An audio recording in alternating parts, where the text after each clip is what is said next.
Consider the fortune of the person who, in effect, invented vaccination, introduced vaccination to America in 1721. That has to be the biggest fortune in the history of medicine, right? The pharmaceutical industry has produced many gigantic fortunes in this country, notably the fortune created by Robert Wood Johnson and his brothers in 1885 when they started the Johnson & Johnson Company, which has produced many products that have saved lives and led to the creation of the Robert Wood Johnson Foundation, which has done many good deeds.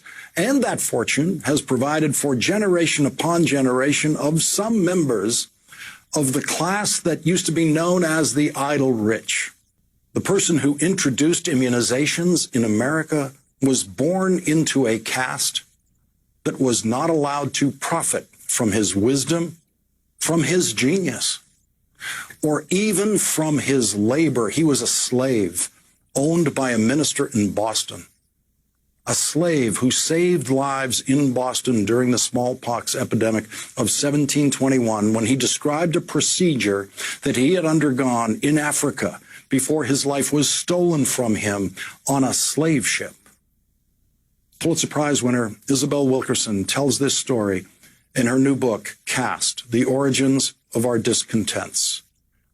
Quote, people in West Africa had discovered that they could fend off contagions by inoculating themselves with a specimen of fluid from an infected person.